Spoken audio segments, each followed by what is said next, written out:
Right, new twist in the trade series. I've bought an aircon regas machine and it came with a free car. Do you not believe me? He doesn't believe me, didn't he? No. Well, here's the key for proof, and it's an Alfa Romeo, and it's been recovered outside the workshop. Wait, I forgot to mention that bit, there's a twist. Back in my youth, I had the experience of driving a supercar. Fast forward to this day, and we're deep in a trade series to try and own one. We've pulled cars out of gardens, repaired salvage cars, and in the last episode flipped a Mini with a blown engine. Oh, bro, where's the chain? There's no timing chain. It's Bluetooth. All of that said, buying this Alfa could be the worst idea of them all. This is the twist. This is the logbook for the car, and these figures here is the compression for each cylinder. And if you look again at cylinder number 3 there, Michelle, it's a bit of a difference. That one's not great either. So It's always a twist to you. it's always a twist to the story. But it's an 18 plate Alfa, 2018 Alfa. Comes with an aircon machine. Did I pop that? Look. There's 2 twists. Someone's already been at it. So as you can see, someone's already been here. Timing cover's off, but it has a belt. There's parts missing. I think I heard it's got a seized alternator, so the battery's not charging. But look at it. Oh wait, there's another twist. It's a high mileage Hero. Guess how many miles, Dan? High mileage. 100. Hi, Michelle? 120. No. 180. Near close. 175,000 miles on it. No wonder it was free. Oh, I had to buy the aircon machine. But I don't know what that means in terms of trade series. So this could be a riskiest, highest risk for low reward car in the trade series, but it is a trade nonetheless. So it's time to get it inside the workshop. Does it run? Oh, this, well, Did? wait till you hear it. See, I started it earlier and there was nearly no compression, and then it eventually kicks in.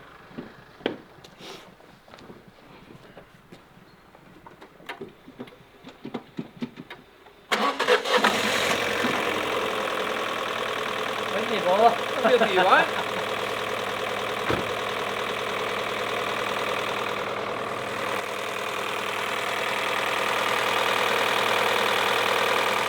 Don't know what more these people want.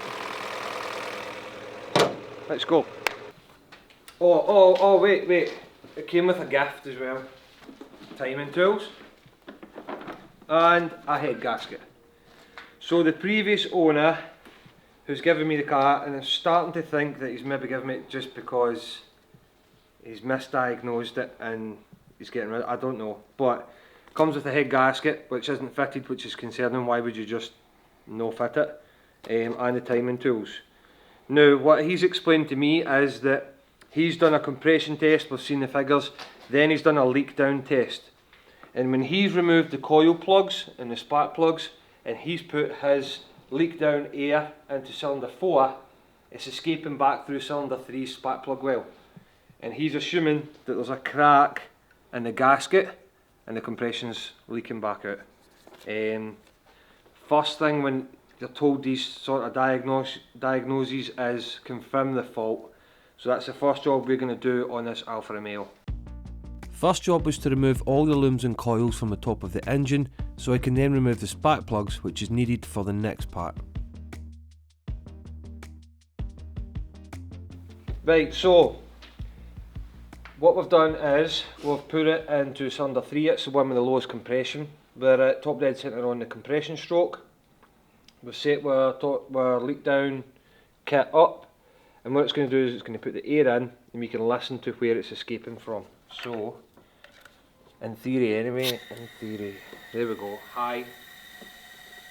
So we've got a high escape and it's really loud.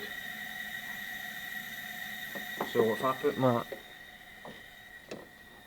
you can actually feel it coming back up through there and hitting you in the face.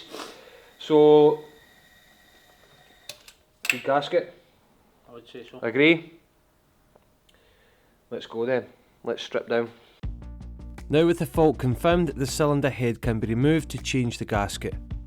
The valve cover came off first, followed by the multi-air unit for the intake side. Then we locked the timing and removed the cam belt, as well as the exhaust side of the turbo, which you can see hanging at the side there. Then, when removing the cam box, little valve buckets fell out of the intake, which I've never seen before. These Alfas run a multi-air system that I've never worked on, so here's hoping we don't make any costly mistakes when rebuilding this. Once the head bolts are cracked off with the breaker bar, they can be removed with the gun, which just leaves a few connections behind the intake manifold, and then we're hoping the head comes off with the inlet and exhaust manifolds still attached. Am I free? You're free, mate. Hey! With the cylinder head removed, we can get our first look into the cylinders, which tell their own story.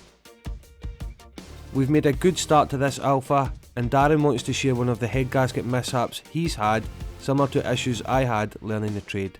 Right, this is Darren's story, but I have to tell it on camera, even though it's Dan standing there. I tried to get him to come on. So Dan said there's a trick with this, or something he got caught out years ago when he done some Puntos, which is pretty much similar engines, and that's a passage for an oil gallery there, and if you sit it on there with your gasket you can see there, but Dan said there was a way where you could, here I'm ruining the engine, you could fit it the wrong way around and you could cover the oil gallery. You can't do it on this, it doesn't line up, thank God, but Dan got caught out and covered the oil gallery. So what happened? I had to strip it all back down again. How did you know that it was covered?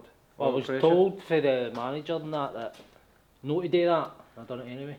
But how did you know you'd done it? Because the light comes on. The oil pressure light? Pressure light, Right. So something to double check when we put the gasket on. Just now we're not ready to build it back up because we know that the alternator is seized solid down in the back there. So we're going to have to continue stripping a little bit, replace the alternator first, and then we can build the engine back up. And just on inspection of the gasket, now that we've taken it off, just to confirm that we think it's away, if you see between the cylinders, see there's surface of the gasket there, and it's clean. So we believe that that's obviously worn away. You can see on the bottom side the gasket's fine, and it's just worn away. So it doesn't look cracked, and the block looks okay. It's probably just on its lifespan, to be fair. If it's done 175,000 miles, don't know if this is still the same gasket or not. It's an FPT gasket. Don't know what that means in terms of if this came to standard, but I think that's the same gasket we have as a replacement. So we're just going to keep diving in here, and hopefully by the end of the video we've got a working Alfa Romeo. So we turned our attention to the alternator. Alternator replaced, head gasket on. Now for the part that we overlooked. What's that? Hello darkness, my old friend. Copyright. Copyright. What's wrong? It's better than the bleeping that's about to happen. This is what's wrong, Michelle. Never check the cylinder head, no heat. Never check the cylinder head on the way off. Come here. Tell me what's wrong with that picture.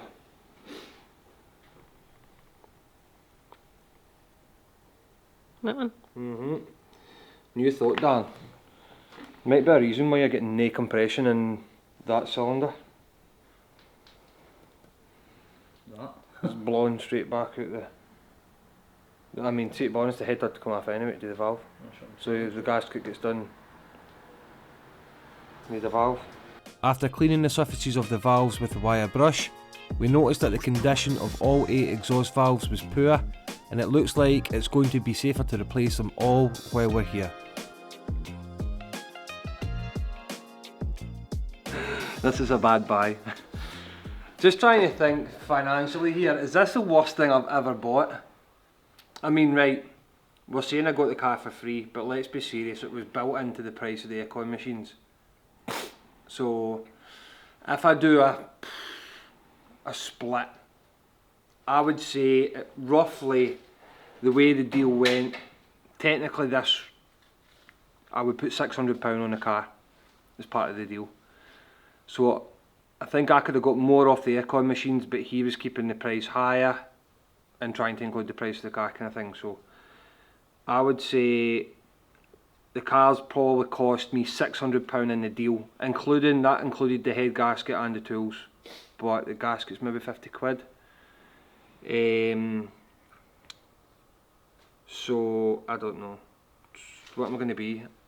Fixed, new with valves, could be £1,300, £600 on parts and labour into this. The reason I'm saying £600, you guys, the alternator was £200 alone.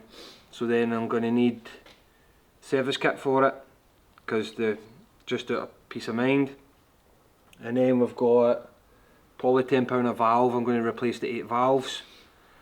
And then head bolts £20, auxiliary drive belt probably the same again. Square up for some labour. I would say if it's cost me 600, there could be another 600 in, to be 12, it should be about 1400. I don't know if someone just want to, it'll be a hard sell at that. Hard sell, I think. Is this the worst car I've ever bought in terms of financially? Let me know in the comments. Anyway, cut to Dan. Why is it time to cut to Dan? Those who've watched the mini rebuild will know why I said cut to Darren. He's the master of lapping valves. But it's my turn this time, and if you haven't seen the mini episode, now's a great time to subscribe so you don't miss any more videos. I'm lapping in all 8 exhaust valves with coarse paste and then refining it with a fine paste, which makes sure all the valves are seating in the head properly. Once that's done, I refit the valve springs and the keepers with this valve spring tool.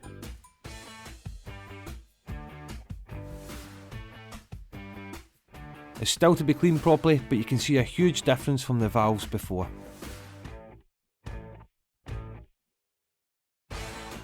Moving forward, it's time to refit the cylinder head. It's located on 2 dowels, and then I can fit the new head bolts that have a special torque sequence. First they get torqued down to 30 Newton meters, and then it's degrees after that. I have an angle gauge, but with the turbo heat shield still fitted, it was fouling the gauge, so I marked the head bolts with paint, and the first turn was 90 degrees to all bolts in sequence, followed by another 90 degrees. Now I know marking it with paint isn't the OEM way, but if the angle gauge moved, then I would have had zero accuracy, and then it would be back to the start with new head bolts again, because these are stretch bolts and are single use. Now it's just a matter of fitting everything in reverse order of removal. So next it's back on with the cam box, followed by the multi-air unit, which you're meant to use a special locking tool on, but I don't have one. Finally the valve cover can be refitted and all the timing side can be rebuilt, along with the replacement of the leaking water pump. Right, so it's been a quick few minutes there, piecing everything back together.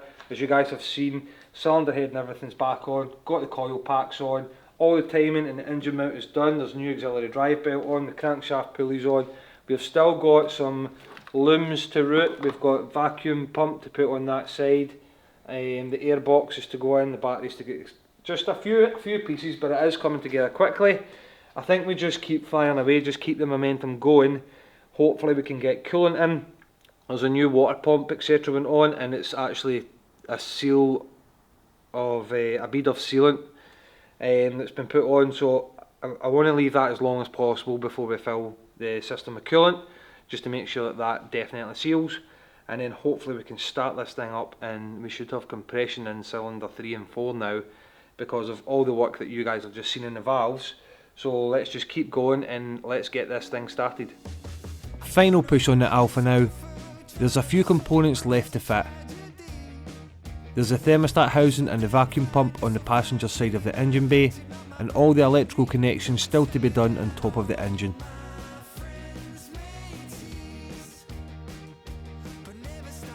Then the coolant reservoir, which also needs connected back to the turbo, because this turbo has oil and coolant lines. Oil for lubrication and coolant to manage the temperature.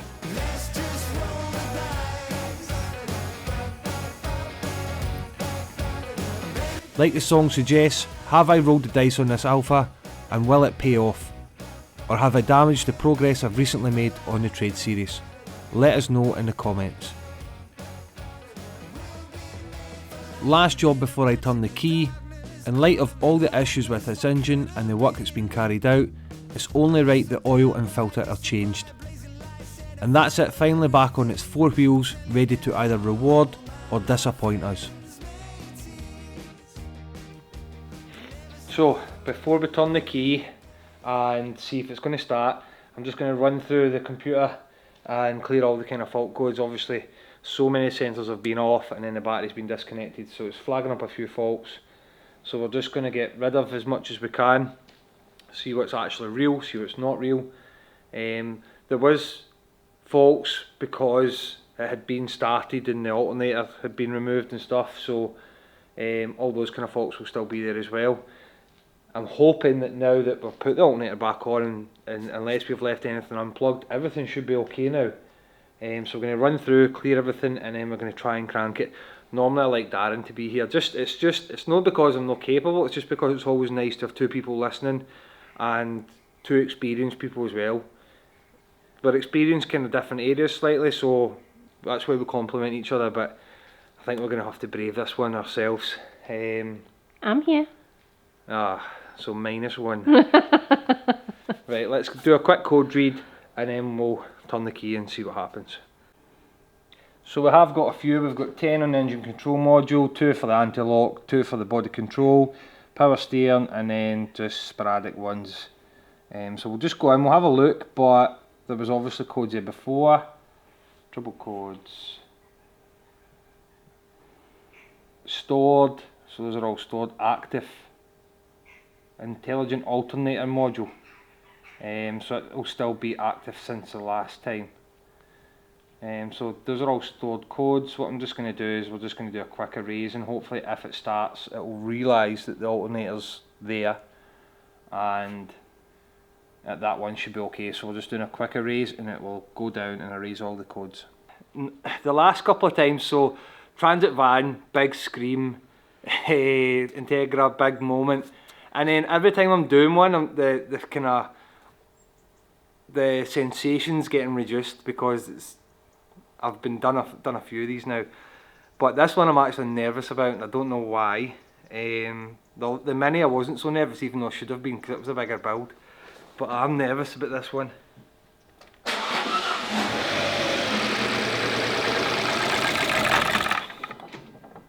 Wow, that turned over really quickly and I did not expect that. I've never had one start so quick.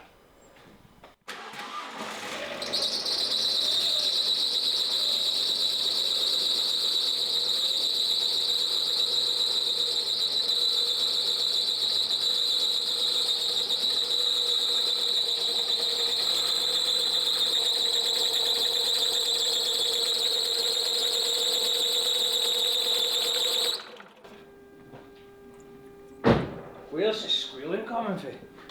Please tell me it's the alternator belt and no the timing belt. There'll be a few things wet in there though. Coolant down there. Where was it coming from, do you know? I didn't get a chance to come Oh, up I with bet you I know. I bet you it's the tensioner for the auxiliary drive belt. It was a bit stiff. And I actually thought that was going to need a new one, but I managed to free it off with a bit of spray, and it was going back and forward pretty easy. But starting and spinning's a different kettle of fish. Are we going again? Let's go again.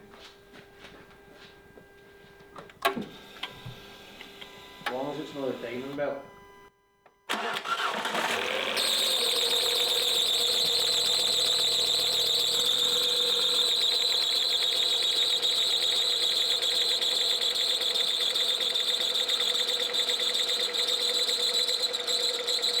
getting better. Hey!